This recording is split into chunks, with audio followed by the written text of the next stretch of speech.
우리 동네에는 공식적으로 지정된 재앙이 하나 있다. 태풍이나 폭설 같은 기상 이변이 아니다. 매년 여름 찾아오는 열대야나 겨울의 혹한도 아니다. 그것은 바로 김춘삼이라는 이름에 걸어다니는 인간 재앙이다. 올해로 75도 5. 인왕산 자락에 자리 잡은 이 낡은 동네의 터줏대감이여. 반경 500m 안에서 일어나는 모든 대소사의 시작과 끝, 그의 오지랖 레이더망을 벗어나는 것은 마치 중력의 법칙을 거스르는 것만큼이나 불가능한 일이었다. 그의 하루는 동이 트기 전, 어둠이 가장 짙게 깔리는 새벽 4시에 시작된다. 정막을 가르는 요란한 기상 나팔 소리는 그의 낡은 휴대전화 알람이다. 잠이 덜 깬 몸을 일으켜 가장 먼저 하는 일은 돋보기 안경을 쓰고 닳고 다른 아내의 사진을 정성스레 닦는 것이다. 10년 전 먼저 세상을 떠난 아내에게 여보, 나 먼저 하루 시작할게. 오늘도 저 위에서 우리 동네 잘 좀 지켜봐 주소. 하고 중얼거리는 이 순간만이 온전히 그만의 시간이었다. 이 짧은 의식이 끝나면 그는 다시 동네의 공공재 김춘삼으로 돌아온다. 아침 순찰은 그의 가장 중요한 일과다. 등산복 차림으로 집을 나선 그는 매의 눈으로 골목을 스캔한다. 어젯밤 누군가 내놓은 재활용 쓰레기 봉투가 규격에 맞지 않는 것을 발견하곤 혀를 끌끌 찬다. 저 집 며느리는 아직도 이걸 모르나? 그의 머릿속 데이터베이스는 즉각 해당 집의 세대 구성원과 분리수거 습관을 분석해낸다. 골목 어귀, 새로 생긴 스무넷이 편의점 앞 파라솔이 밤새 비바람에 살짝 기울어진 것을 보고는 기어코 그걸 바로 세우고 나서야 발걸음을 옮긴다. 그의 눈에 동네는 거대한 하나의 유기체였고 자신은 그 유기체가 원활하게 돌아가도록 기름칠을 하는 관리인이었다. 문제는 그가 기름칠이 필요 없는 곳까지 윤활유를 들이붓는다는 점이었다. 진정한 재앙은 201호의 신혼부부가 이사 오던 날 그 서막을 열었다. 박서준, 김지수. 이름마저 요즘 애들처럼 반듯한 부부는 조용한 빌라의 한적함에 끌려 이곳으로 왔다. 하지만 그들의 평온을 향한 꿈은 이삿짐 사다리차가 도착한 지 10분 만에 산산조각 났다. 어디선가 나타난 춘삼 할아버지는 이삿짐 센터 팀장이라도 된 듯 팔짱을 낀 채 진두지휘를 시작했다. 허허, 이 사람들아, 장롱부터 넣으면 안 되지. 큰 거부터 자리를 잡아야 동선이 나오지. 내가 이 집 구조는 훤히하는데 소파가 먼저 들어가야 혀. 실제 이삿짐 팀장은 황당한 표정을 지었지만 동네 어르신의 기세에 눌려 머뭇거렸다. 춘삼 할아버지는 막무가내였다. 결국 그의 주장대로 소파가 먼저 현관으로 진입하다 문틀에 끼어버리는 사태가 발생했다. 좁은 빌라 복도에서 소파와 씨름하는 사이 이사 시간은 하염없이 흘러갔다. 서준과 지수 부부는 어색하게 웃으며 저희가 알아서 할게요, 어르신. 이라고 했지만 춘삼 할아버지에게 그 말은 더 적극적으로 도와달라는 신호로 해석될 뿐이었다. 걱정 말어. 내가 이 동네에 이사만 수십 번은 거들었어. 저기 냉장고는 북쪽에 둬야 돈이 안 새고 침대는 창문 쪽으로 머리를 둬야 부부 금실이 좋아지는 법이여. 그의 풍수지리 강의는 이사가 끝날 때까지 계속되었다. 부부는 이사가 끝난 후 녹초가 되었지만 춘삼 할아버지의 오지랖은 이제부터가 시작이라는 것을 그때는 미처 알지 못했다. 다음 날 아침 부부가 늦잠에서 깨기도 전인 7시에 초인종이 울렸다. 문을 열자 춘삼 할아버지가 직접 담근 것이 분명한 정체불명의 나물 무침이 담긴 반찬통 5개를 들고 서 있었다. 세댁, 일어났는가? 내가 아침에 입맛 돌라고 쓴박이랑 돌나물이랑 무쳐왔어. 요즘 젊은 사람들은 이런 거 잘 못 챙겨 먹잖아. 얼른 밥해서 먹어봐. 지수는 감사하다는 말을 기계적으로 반복하며 반찬통을 받아들었다. 그리고 그날 이후 김춘삼의 사랑 나눔은 매일 아침 문 앞을 지켰다. 직접 끓인 사골국, 시장에서 사온 옥수수 한 자루, 옆집에서 얻었다는 상추 한 봉지. 부부의 냉장고는 그들의 의사와 상관없이 온갖 식료품으로 채워졌고 두 사람의 식탁은 김춘삼 추천 메뉴로 고정되었다. 서준은 처음엔 긍정적이었다. 지수야, 그래도 우리한테 관심 가져주시는 거잖아. 요즘 세상에 이런 이웃이 어디 있냐? 하지만 그의 긍정은 오래가지 못했다. 주말 아침, 모처럼 늦잠을 자고 있는데 다용도실 창문 밖에서 어이, 총각 하는 소리가 들렸다. 창문을 열자 춘삼 할아버지가 1층 마당에서 그를 올려다보며 손짓하고 있었다. 총각, 주말이라고 잠만 자면 쓰나. 저기 봐봐. 자네 차 타이어 공기압이 영 빠진 것 같은데. 내가 아는 카센터 가면 싸게 해줘. 지금 바로 가보자고. 결국 서준은 잠옷 바람으로 끌려 나가 1시간 넘게 차에 대한 훈계를 들어야 했다. 춘삼 할아버지의 선의는 경계를 넘나들었다. 부부가 외출할 때마다 오늘은 어디 가나라며 행선지를 물었고 집에 돌아오면 일찍들 다니라는 잔소리를 들었다. 심지어 부부가 밤늦게 배달 음식을 시키자 다음 날 아침 어젯밤에 보니께 치킨을 시켜 먹던데 그러면 돈도 많이 들고 몸에도 안 좋아. 내가 이따 닭 한 마리 사다 줄 테니 백숙 해 먹어 라고 말하는 지경에 이르렀다. 부부의 집은 CCTV 없는 감옥이 되어갔다. 그들은 집 안에서 대화할 때도 목소리를 낮췄고 현관문 렌즈로 밖을 확인하고 나가는 버릇이 생겼다. 갈등이 임계점을 향해 치닫게 된 것은 지수의 임신 사실을 알게 된 날이었다. 부부는 뜰듯이 기뻤다. 양가 부모님께 가장 먼저 알린 후 둘만의 작은 축하 파티를 열기로 했다. 그런데 다음 날 아침 춘삼 할아버지가 붉은색 내복 상자를 들고 현관 앞에 나타났다. 세댁, 내가 다 들었어. 동네 약국 약사가 그러는데 어제 임신 테스트기를 사갔다며? 아이고, 경사 났네. 경사 났어. 이건 내가 우리 손주 태어났을 때 사뒀던 건데 선물로 주는 거요. 지수와 서준은 그 자리에 얼어붙었다. 아직 아무에게도 말하지 않은 둘만의 비밀이자 가장 큰 기쁨이 동네 약국과 춘삼 할아버지를 거쳐 공공재가 되어버린 순간이었다. 지수의 얼굴에서 웃음기가 사라졌다. 기쁨과 설렘으로 가득해야 할 마음 한구석에 차가운 분노와 무력감이 차오르기 시작했다. 춘삼 할아버지는 그런 지수의 표정 변화는 아랑곳하지 않고 신이 나서 말을 이어갔다. 그래, 입덧은 좀 어떤가? 내가 입덧에 좋은 비법을 아는데 이거를 푹 꼬아서. 그 순간 지수가 춘삼 할아버지의 말을 잘랐다.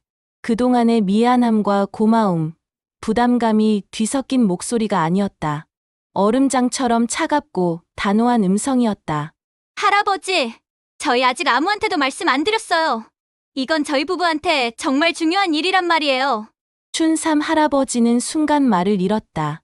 늘 사람 좋게 웃으며 자신의 말에 귀 기울여주던 세댁의 눈에 어린 것은 감사가 아닌 명백한 원망의 빛이었다. 그는 평생 누군가에게 도움을 주면 줬지. 이런 식의 노골적인 거절과 비난을 받아본 적이 없었다. 손에 들린 붉은 내복 상자가 갑자기 천근만근처럼 무겁게 느껴졌다. 아니, 나는 그냥 축하해 주려고 좋은 마음으로. 그의 변명은 힘을 잃고 공기 중에 흩어졌다. 지수는 더 이상 아무 말도 하지 않고 문을 닫았다. 쾅 하고 닫힌 문은 단순한 물리적 차단이 아니었다. 그것은 춘삼 할아버지가 평생 쌓아 올린 이웃사촌이라는 세계, 정과 관심은 무조건 선수아니라는 그의 신념에 가해진 첫 번째 균열의 소리였다. 그는 닫힌 문 앞에서 한참을 멍하니 서 있었다. 늘 시끌벅적했던 그의 세상이 처음으로 완벽한 정적에 휩싸였다. 쾅! 그 소리는 단순한 쇳덩이와 문틀의 충돌음이 아니었다. 춘삼의 귓가에는 수십 개의 유리창이 한꺼번에 깨지는 것처럼 날카롭게 파고들었다. 평생을 사람 사이의 정치인이라는 완충지대 속에서 살아온 그에게 이렇듯 날것의 거절은 생전 처음 겪는 충격이었다. 그는 닫힌 201호의 문 앞에서 마치 동상처럼 굳어 있었다. 손에 들린 붉은 내복 상자의 온기가 그의 체온을 비웃듯 야속하게 느껴졌다. 내가 뭘 그리 잘못했다고. 그의 머릿속은 하얗게 비어 있었다. 좋은 마음이었다. 정말로 진심으로 경사스러운 일을 함께 기뻐하고 싶었을 뿐이다. 그가 살아온 세상에서는 그것이 당연한 일이었다. 아이가 태어나면 온 동네가 제 일처럼 쌀과 미역을 들고 찾아왔고 숟가락 하나라도 더 얹어 함께 밥을 먹는 것이 인지상정이었다. 그런데 세상이 변한 건가? 아니면 자신이 틀린 건가? 묵직한 혼란이 그의 어깨를 짓눌렀다. 평소라면 쩌렁쩌렁했을 그의 발걸음은 힘을 잃고 그는 자기 집 현관문 앞에서 한참을 서성이다 조용히 안으로 들어갔다. 늘 시끌벅적했던 그의 세상에 처음으로 어색한 정적이 내려앉았다. 그날 이후 동네의 아침 풍경은 미묘하게 달라졌다. 춘삼의 순찰은 계속되었지만 그의 입은 굳게 닫혀 있었다. 과일 가게 앞을 지날 때도 두부 가게를 스칠 때도 그는 아무 말 없이 그림자처럼 지나갔다. 동네의 공명통 역할을 하던 그의 목소리가 사라지자 골목은 마치 주요 부품 하나가 빠진 기계처럼 삐걱거리는 듯했다. 201호의 부부에게도 어색한 평화가 찾아왔다. 더 이상 아침을 깨우는 요란한 초인종 소리도 불쑥 내미는 반찬통도 없었다. 지수는 해방감을 느끼면서도 마음 한구석이 무거웠다. 여보, 내가 너무 심했나 봐. 어르신 얼굴이 계속 아른거리네. 설거지를 하던 그녀의 말에 퇴근 후 옷을 갈아입던 서준이 대답했다. 아니야. 한 번은 꼭 필요했던 말이야. 우리만의 공간과 시간을 존중해달라는 뜻이었으니까. 근데 막상 조용해지니 좀 그렇긴 하다. 그들 역시 춘삼의 행동이 악의가 아닌 서툴고 낡은 방식의 애정 표현이었음을 알고 있었다. 그래서 그의 부재는 후련함과 동시에 불편한 죄책감을 남겼다. 그렇게 춘삼과 201호 부부 사이에는 보이지 않는 벽이 세워졌다. 춘삼의 외로움은 집 안에서 더욱 짙어졌다. 텔레비전을 켜도 소음일 뿐 내용은 귀에 들어오지 않았다. 그는 멍하니 앉아 있다가 먼지 쌓인 앨범을 꺼내 들었다. 앨범의 첫 장에는 빛바랜 흑백 사진 속 지금보다 40해는 젊었던 자신과 아내가 환하게 웃고 있었다. 사진의 배경은 남대문 시장. 그의 인생 전부가 담긴 곳이었다. 순간 그의 기억은 1980년대 치열하고 뜨거웠던 시장 한복판으로 날아갔다. 그릇 가게 춘삼 상회는 시장에서도 가장 목소리 크고 시끄러운 곳이었다. 젊은 춘삼은 단순히 물건을 파는 장사치가 아니었다. 그는 그 구역의 반장이자 해결사였다. 옆 가게 영인의 아들이 열병으로 쓰러졌을 때 그는 자신의 가게는 아내에게 맡겨두고 아이를 업고 병원으로 내달렸다. 밤샘 장사로 지친 채소 장수 김씨가 좌판에 엎드려 졸고 있으면 대신 손님을 받아주며 김씨, 어여 들어가, 눈 좀 붙여. 여긴 내가 보고 있을 테니라고 소리치곤 했다. 화재로 한순간에 모든 것을 잃은 생선 가게 부부를 위해 모금함을 들고 시장을 누빈 것도 그였다. 그에게 오지랖은 생존 방식이자 연대의 증거였다. 내 일을 가르는 순간 도태되는 곳이 시장이었다. 서로의 안부를 묻고 경조사를 챙기고 때로는 깊숙이 간섭하는 것이 그들만의 끈끈한 공동체를 유지하는 힘이었다. 어느 날 또 남의 가게 일에 발벗고 나서는 그를 보며 아내가 핀잔을 줬었다. 당신은 우리 가게보다 남의 가게 걱정이 더 커. 그러다 우리 굶어 죽으면 어쩌려고 그래요? 그렇게 말하면서도 아내의 눈에는 남편에 대한 자랑스러움과 애정이 가득했다. 춘삼은 아내를 보며 씩 웃었다. 사람 사는 게 다 그런 거지. 저 양반들이 있어야 우리도 있는 거고, 우리가 있어야 저 양반들도 있는 거야. 다 같이 먹고 살아야 진짜 사는 거지. 그랬다. 그에게 함께라는 가치는 숨 쉬는 것처럼 당연한 것이었다. 하지만 사진 밖 현실 속 낡은 빌라의 춘삼은 혼자였다. 그가 평생 지켜온 신념은 이제 소음이 되었고 그의 세상은 아파트 현관문처럼 차갑게 닫혀 있었다. 그는 쓰게 웃으며 앨범을 덮었다. 시간은 무심하게 흘러 몇 주가 지났다. 지수의 배는 이제 누가 봐도 알 수 있을 만큼 불러왔다. 그날 오후 지수는 산부인과 정기 검진을 다녀오는 길에 마트에 들렀다. 뱃속에 아이가 먹고 싶다는 건지 유독 과일이 당겼다. 양손 가득 무겁게 장을 보고 빌라 입구로 들어서던 순간이었다. 현기증이 핑 돌며 눈앞이 아찔해졌다. 하는 짧은 소리와 함께 그녀는 중심을 잃고 비틀거렸다. 손에 들고 있던 장바구니 하나가 바닥으로 떨어지며 잘 익은 사과 몇 알이 대굴대굴 아스팔트 위로 굴러갔다. 때마침 경로당에서 돌아오던 춘삼은 그 광경을 목격했다. 그의 심장이 쿵 내려앉았다. 온몸의 세포가 60년간 단련된 오지랖 본능이 당장 달려가라고 소리치고 있었다. 저러다 큰일 나지. 임신한 몸으로. 그러나 그의 발은 시멘트라도 부은 듯 땅에서 떨어지지 않았다. 쾅 하고 닫히던 2011호의 문. 저희가 알아서 할게요라던 차가운 목소리가 그의 발목을 붙잡았다. 또다시 거절당할 것에 대한 두려움. 자신이 쓸모없는 늙은이로 취급받을 것이라는 모멸감이 그를 망설이게 했다. 춘삼이 갈등 속에서 머뭇거리는 그 찰나의 순간. 빌라 현관문이 열리며 서준이 달려나왔다. 지수야, 괜찮아? 내가 마중 나갔어야 했는데. 그는 재빨리 아내를 부축해 일으키고 흩어진 사과를 주워 담았다. 다정한 목소리로 아내의 상태를 묻고 무거운 짐을 모두 빼앗아 들었다. 지수는 남편의 품에 기댄 채 괜찮다는 듯 작게 미소 지었다. 그들의 모습은 그 자체로 완벽한 하나의 세계였다. 춘삼이 비집고 들어갈 틈 따위는 없어 보였다. 춘삼은 길 건너편 전봇대 뒤에 숨듯 서서 그 모든 것을 지켜보았다. 그가 도와주지 않아도 세상은 아무 문제 없이 잘만 돌아갔다. 그의 도움이 없어도 젊은 부부는 서로를 의지하며 행복해 보였다. 그 순간 춘삼은 깨달았다. 자신이 거절당한 것보다 더 아픈 진실을. 그것은 바로 자신이 더 이상 필요한 존재가 아닐지도 모른다는 사실이었다. 평생을 남을 위해 뛰어다니는 것으로 자신의 존재 가치를 증명해왔던 그에게 그것은 사형 선고나 다름없었다. 그는 조용히 몸을 돌렸다. 어깨 위로 쏟아지는 오후의 햇살이 오늘따라 유난히 무겁고 서글펐다. 김춘삼의 시계는 멈춰버렸다. 그의 세상에서 소음과 활기를 걷어내자 남은 것은 지독한 적막과 무기력이었다. 아침 순찰을 멈춘 것은 물론 하루의 낙이었던 경로당 방문도 시장 구경도 모두 그만두었다. 그의 활동 반경은 현관문 안으로 축소되었고 유일한 소일거리는 소리를 줄여놓은 텔레비전 화면을 멍하니 바라보는 것뿐이었다.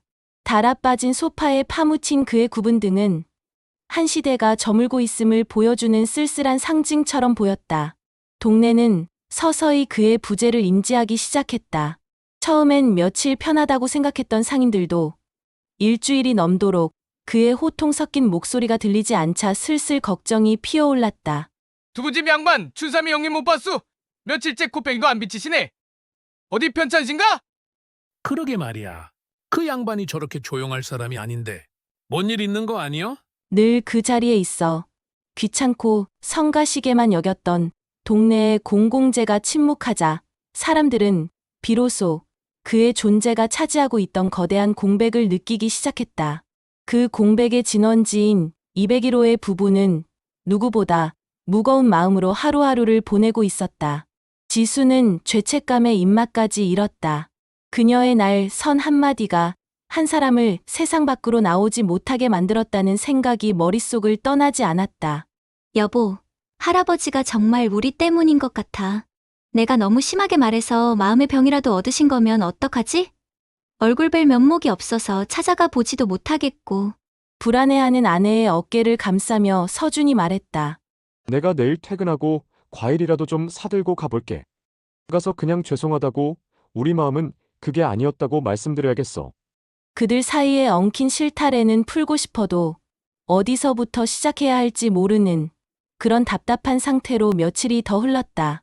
그러던 장마철의 어느 늦은 오후, 하늘이 뚫린 듯 폭우가 쏟아지기 시작했다. 단순한 장대비가 아니었다. 양동이로 물을 쏟아붓는다는 표현이 정확했다. 1시간 만에 도로는 순식간에 흙탕물로 변했고 지대가 낮은 춘삼의 동네는 빠르게 물에 잠겨갔다.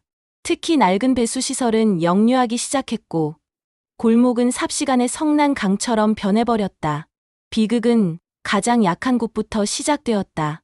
동네에서 가장 낮은 지대에 위치한 반지하 집들이었다. 그 중에서도 가장 큰 문제는 다리가 불편해 거동이 힘든 옥자 할머니가 혼자 사는 집이었다. 옥자 할머니는 고집이 세고 사람들과의 교류를 꺼리는 탓에 위급한 상황에 그녀를 챙길 사람이 마땅치 않았다. 어떡해. 옥자 할머니네 집 벌써 창문까지 물이 찼어. 119에 신고했는데 지금 서울 시내 전체가 마비라 언제 올지 모른대요.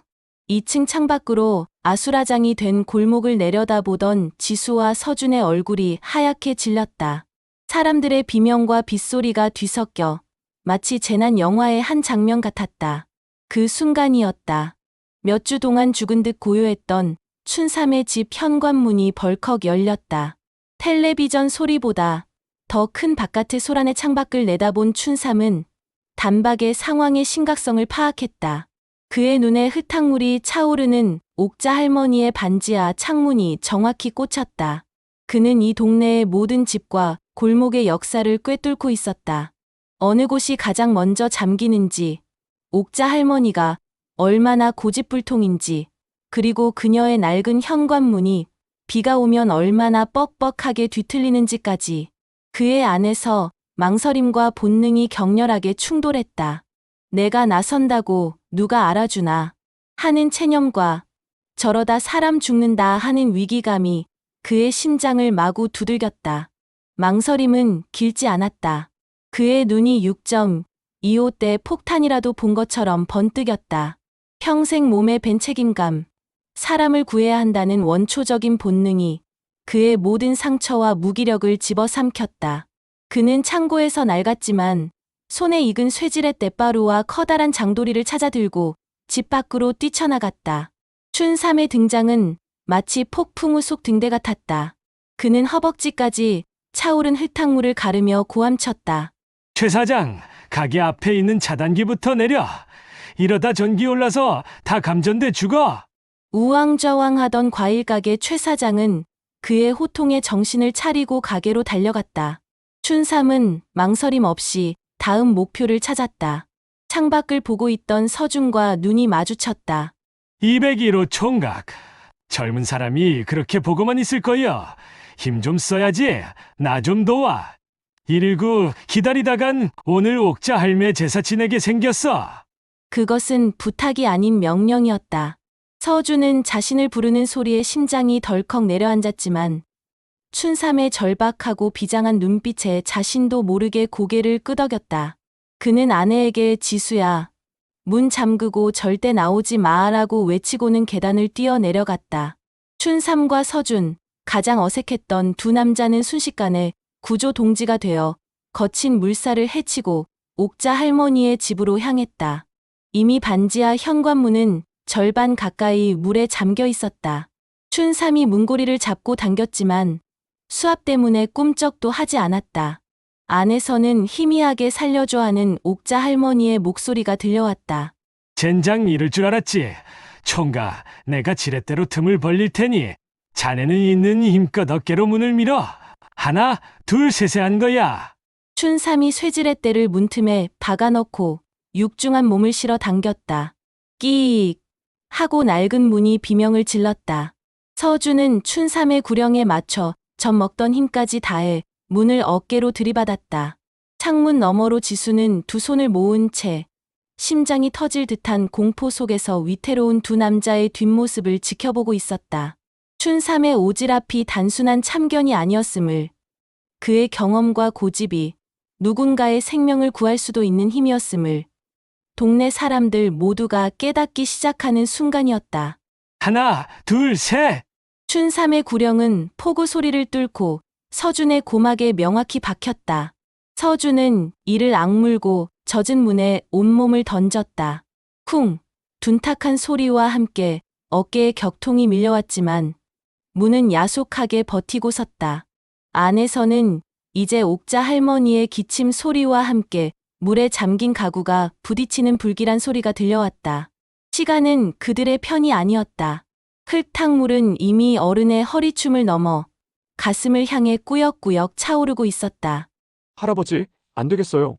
문이 완전히 수압에 막혔어요. 서준의 목소리에 절망이 섞이자 춘삼은 오히려 눈을 번뜩였다. 위기의 순간 평생 시장통에서 다져진 그의 잔뼈 굵은 경험이 빛을 발했다.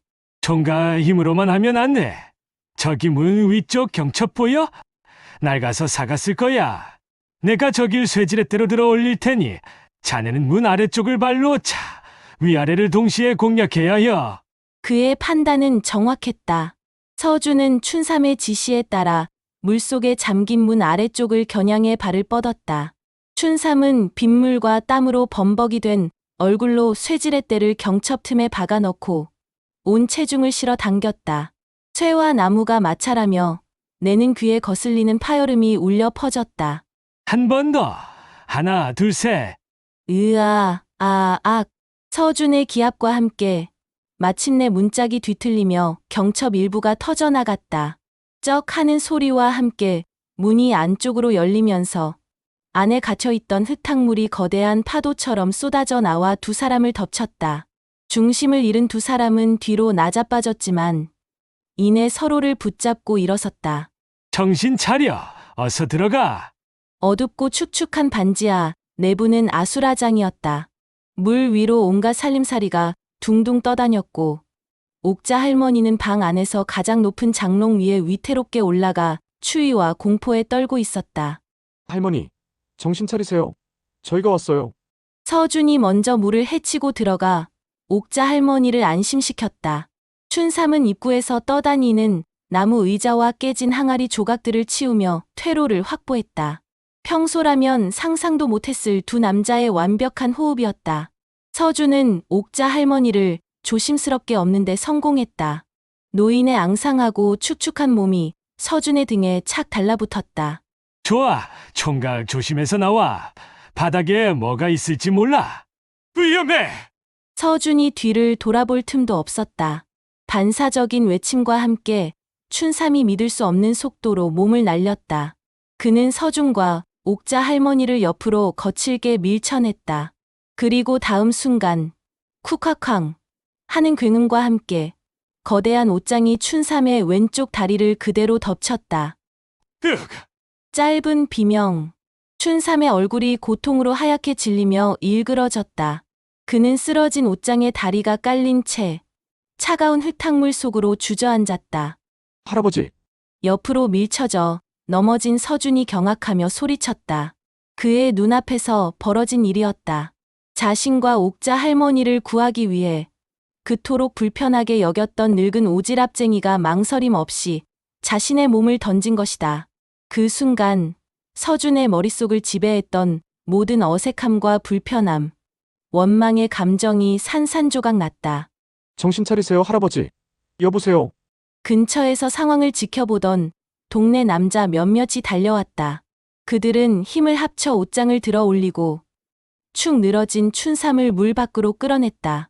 그의 왼쪽 다리는 힘없이 꺾인 채 피로 물들고 있었다.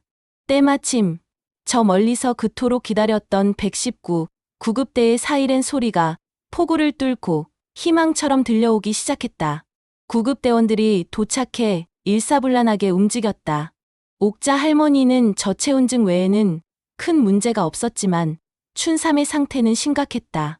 구급대원들이 그의 다리에 부목을 대고 들것에 실어 앰뷸런스로 옮기는 동안 2층에서 모든 것을 지켜보며 발을 동동 구르던 지수가 뛰쳐나왔다. 그녀의 얼굴은 눈물과 빗물로 뒤범벅이 되어 있었다. 그녀는 더 이상 잔소리꾼 노인을 보고 있지 않았다. 자신의 남편과 이웃의 생명을 구한 영웅을 보고 있었다. 지수는 들것에 실려가는 춘삼에게 달려가 그의 거칠고 차가운 손을 덥석 잡았다. 할아버지, 죄송해요. 제가 잘못했어요. 정말 죄송해요. 그녀의 사과는 단순히 과거의 무례함에 대한 것이 아니었다. 한 사람의 진심을, 그 깊은 마음을 오해하고 밀어냈던 자신에 대한 통렬한 후회였다.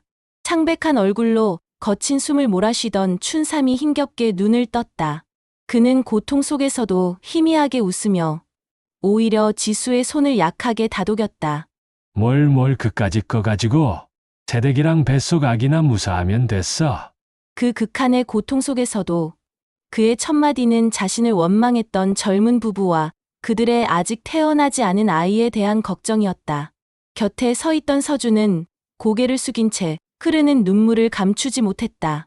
그들을 가로막고 있던 보이지 않는 벽은 이제 흔적도 없이 사라져 있었다. 삐뽀삐뽀. 앰뷸런스 뒷문이 닫히고 사이렌 소리가 점점 멀어져 갔다. 거짓말처럼 빗줄기가 가늘어지기 시작했다. 폭우가 핥히고 간 동네는 처참했지만 그 폐허 위로 이전과는 전혀 다른 관계의 씨앗이 숭고한 희생과 뜨거운 눈물 속에서 조용히 싹트고 있었다. 김춘삼의 부재는 동네에 생각보다 큰 파장을 남겼다. 그가 병원에 입원한 후 골목은 이상할 정도로 조용했다. 처음 며칠은 그 고요함이 평화롭다고 느꼈던 사람들도 시간이 흐를수록 허전함을 감추지 못했다. 아침마다 들려오던 우렁찬 목소리도 시도 때도 없이 이어지던 잔소리도 심지어는 규격에 맞지 않는 쓰레기 봉투를 들춰내며 쏟아내던 호통마저 그리워지기 시작했다. 그의 오지랖은 단순한 소음이 아니라 동네를 살아 숨 쉬게 하는 심장 박동과 같은 것이었음을 사람들은 뒤늦게 깨닫고 있었다. 가장 큰 변화를 겪은 것은 201호의 부부였다. 서준과 지수는 춘삼이 입원한 병원으로 매일같이 출근 도장을 찍었다. 처음에는 면회조차 거부하던 춘삼이었지만 할아버지 뵐 때까지 저희도 여기서 한 발짝도 안 움직일 거예요. 라며 병원 복도를 지키는 부부의 고집 앞에 결국 문을 열어주었다. 이 양반들이 병원이 무슨 자기네 안방인 줄 아나? 어여들 들어가. 새댁은 무거운 몸으로 이런데 오래 있으면 못 써. 그는 여전히 퉁명스러웠지만 그 목소리에는 예전과 다른 따스함이 묻어 있었다. 지수는 정성껏 끓여온 호박죽을 그의 식탁에 올려놓으며 말했다. 할아버지, 이거 제가 직접 끓인 거예요. 입맛 없으셔도 조금만 드셔보세요. 그래야 빨리 기운 차리시죠. 의사 선생님이 그러시는데 수술은 아주 잘 됐다고 해요. 이제 재활만 잘하시면 금방 예전처럼 걸으실 수 있을 거래요. 서준은 춘삼의 휠체어를 정비하고 병실 구석구석을 살피며 춘삼의 손과 발이 되어주었다. 어색하게 시작된 병문안은 어느새 그들 모두에게 가장 중요한 일과가 되었다. 지수는 춘삼에게 뱃속 아이의 태동을 느끼게 해주었고 춘삼은 그런 지수의 배를 쓰다듬으며 자신의 젊은 시절 이야기를 들려주었다. 시장통에서 아내를 만나 결혼하고 자식을 낳아 키우던 이야기, 남의 일에 발벗고 나섰다가 아내에게 된통 혼났던 무용담까지. 그들의 대화 속에서 춘삼과 부부는 단순한 이웃을 넘어 서로의 상처를 보듬고 마음을 나누는 진짜 가족이 되어가고 있었다. 춘삼의 빈자리는 동네 사람들이 채우기 시작했다. 과일 가게 최 사장은 매일 아침 춘삼의 집 앞에 신선한 과일 한 봉지를 걸어두었고 두부 가게 주인은 춘삼이 돌아오면 가장 먼저 뜨끈한 순두부를 대접하겠다며 벼르고 있었다. 심지어 춘삼의 오지랖에 가장치를 떨었던 옥자 할머니마저 절뚝이는 다리로 춘삼의 집 대문 앞을 청소하며 저 영감탱이가 없으니 영 심심하구먼 하고 혼잣말을 하곤 했다. 그의 오지랖 바이러스가 마치 민들레 홀씨처럼 동네 전체에 퍼져나가고 있었다. 몇 달 후 마침내 춘삼이 퇴원하는 날이 밝았다. 그가 탄 택시가 골목 어귀에 들어서는 순간 놀라운 광경이 펼쳐졌다. 동네 사람들이 모두 길가에 나와 그를 기다리고 있었던 것이다. 누군가는 쾌유 축하, 오지랖의 제왕 김춘삼 컴백이라는 플래카드를 들고 있었고 아이들은 고사리 손으로 색종이를 뿌려댔다. 할아버지, 고생하셨어요. 이제 아프지 마세요. 춘삼은 목발을 짚은 채 차에서 내리다 말고 왈칵 눈물을 쏟았다. 평생을 외롭게 혼자서 동네를 지킨다고 생각했는데 아니었다. 그는 혼자가 아니었다. 그가 뿌린 관심과 애정의 씨앗들이 그가 모르는 사이에 동네 구석구석에 뿌리를 내리고 있었던 것이다. 그의 시선이 인파 속에서 환하게 웃고 있는 서준과 지수 부부에게 닿았다. 지수의 품에는 하얀 베네옷에 쌓인 작은 생명이 안겨 있었다. 부부는 춘삼을 향해 다가왔다. 할아버지, 인사드려요. 저희 아들이에요. 이름은 온유라고 지었어요. 할아버지가 저희에게 보여주신 따뜻하고 부드러운 마음처럼 자라라고요. 지수는 조심스럽게 아기를 춘삼의 품에 안겨주었다. 춘삼은 주름진 손으로 작고 따뜻한 생명을 받아 안았다. 아기는 마치 할아버지의 품이 익숙하다는 듯 칭얼거리지도 않고 평온한 얼굴로 잠들어 있었다. 그 순간 춘삼은 깨달았다. 자신이 평생 찾아 헤매던 함께라는 의미의 완성을. 고맙다, 정말 고맙다, 얘들아.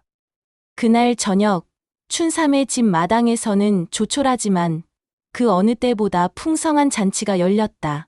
동네 사람들이 저마다 가져온 음식들로 상다리가 휘어질 지경이었다. 춘삼은 예전처럼 목청껏 노래를 부르지는 않았지만 구성진 가락의 트로트를 나지막이 틀어놓고 사람들의 웃음소리를 안주 삼아 막걸리 잔을 기울였다. 그의 오지랖은 여전했다. 하지만 이제 그의 방식은 조금 달라졌다. 그는 더 이상 일방적으로 지시하거나 훈계하지 않았다. 먼저 상대의 이야기를 들어주고 조용히 고개를 끄덕여 주었다. 도움이 필요한 곳에는 여전히 가장 먼저 달려갔지만 이제 그의 곁에는 항상 든든한 지원군인 서준과 동네 사람들이 함께했다. 어느 화창한 주말 오후 춘삼은 새로 산 유모차를 끌고 201호 부부와 함께 동네 공원으로 산책을 나섰다. 유모차 안에는 온유가 세상 모르고 잠들어 있었다. 할아버지, 이제 다리 괜찮으세요? 너무 무리하시면 안 돼요. 하하, 이놈아. 이 정도는 끄떡없어. 근데 말이야, 저기 공원 벤치 페인트가 다 벗겨졌네. 저거 저렇게 놔두면 안 되는데. 내일 동사무소에 가서 이야기 좀 해야겠구먼. 그의 말에 지수와 서준은 마주 보며 소리 없이 웃었다. 그의 오지랖은 결코 사라지지 않을 것이다. 그것은 그의 삶 그 자체였으니까. 다만 이제 그의 오지랖은 더 이상 외로운 독백이 아니었다. 모두가 함께 만들어가는 따뜻한 합창이 되었다. 저물어가는 햇살이 세 사람과 아기의 그림자를 길게 늘어뜨리고 있었다. 한때는 재앙이라 불렸던 한 노인의 서툴렀던 사랑이 이제는 동네 전체를 감싸는 가장 든든하고 따뜻한 울타리가 되어 그렇게 조용히 빛나고 있었다.